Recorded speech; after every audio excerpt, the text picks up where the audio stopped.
Hey. Yeah, this really happened.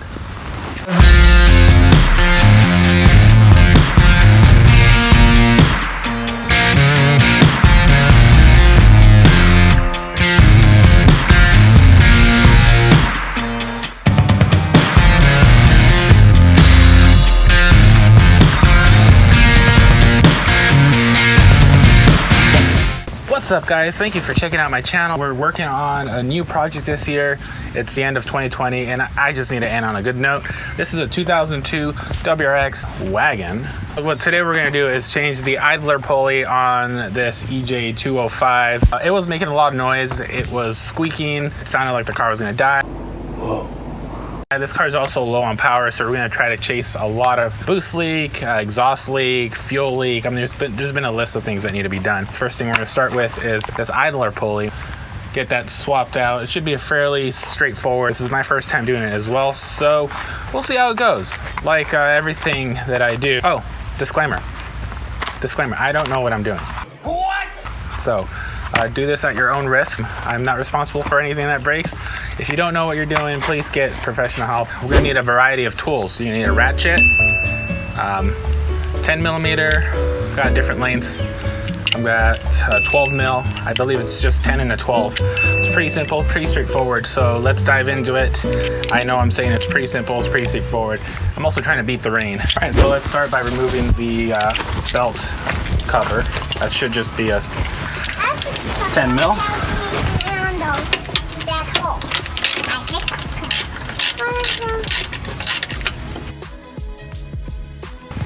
That we are gonna need the long 10 mil. All right, so we're also gonna be addressing a couple other issues here, like what the heck is going on here? It looks like it's this hose. Oh gosh, that's terrible. All right, so it's been a couple minutes. I've let some of the liquid wrench get in there, hopefully break it up a little bit. So we're gonna be taking the 12 mils off next on the actual tensioner here for the idler pulley we're going to be replacing, and I'm going to use a breaker bar for a little better leverage. So because it's kind of a tight fit if you've got a OEM fan shroud, so let's give this a go here. 12 mil. Man, breaker bar makes it so easy. A little bit of trouble with the clearance here on this bottom one. Oh, there we go. All right. Okay, broke it a little bit. Breaking it loose. Let me out. Note to self, ratcheting stuff. What's going on with this? Again, this is 12, 12, 12, 12, and I broke it loose with a breaker bar. Nothing's easy with Subaru, for what I hear. Oh, that is fun. Ooh, I just broke something, but luckily the part we're replacing has that piece I might have just broke. All right, so go ahead and remove the bolts after you've released the tension. However, I will say the actual tensioning part of it I just broke. So buy the kit from the OEM, and it should supply the part that I just broke. These are finger loose now, so again, those are 12s. Wow, look at all the water in here. All right, so I'm pulling this back. See this? This is what I broke. This feels kind of cast iron. It's probably brittle from all the heat. This goes behind the tensioner here for the idler. There we go. If I'm saying things wrong, it's because I don't know what the heck I'm doing.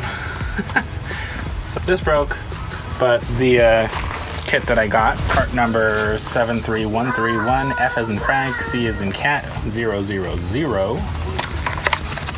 Voila, the part that I broke and just got all smudgy. See? Let's get this out. All There we go. It's made in Canada. You want to definitely keep this and use this. Now's a good time to check the belt status. This one looks good. Just put it back on.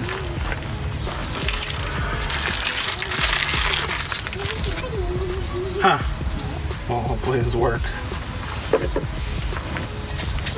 Finding out that this spins counterclockwise, go up and down. So. All right, so we're gonna assemble it all back together. Got the new idler pulley here. Got the little piece that I broke off. And this just has one way of going in. Goes like this. It's kind of made to fit that way. Can't put it in backwards, so kind of dummy proof. Flip that in there. Let's go ahead and get it to go. So here. See how it's going up?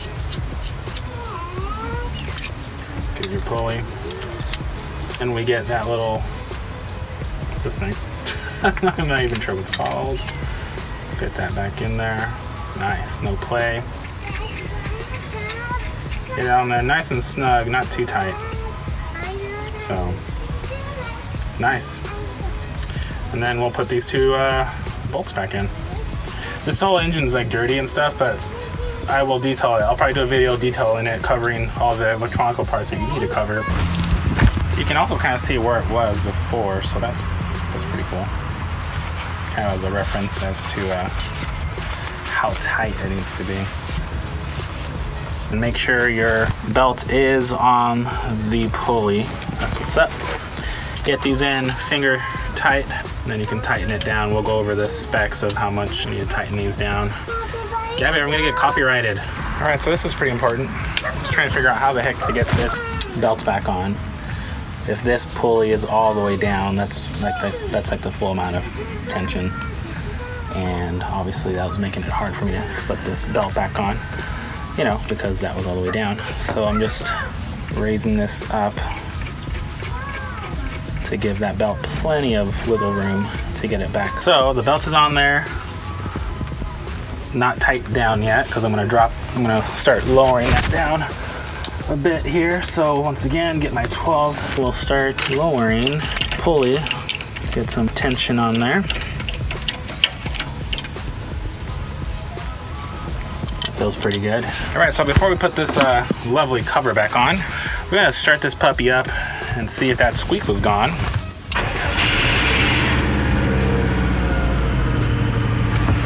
Sound is gone, yo. Thanks for watching. See you in the next one. There's a couple things coming up. Hit that like, comment, subscribe. You know, there's other videos too if you're into the TC, which I still have. It's just gonna sit for winter.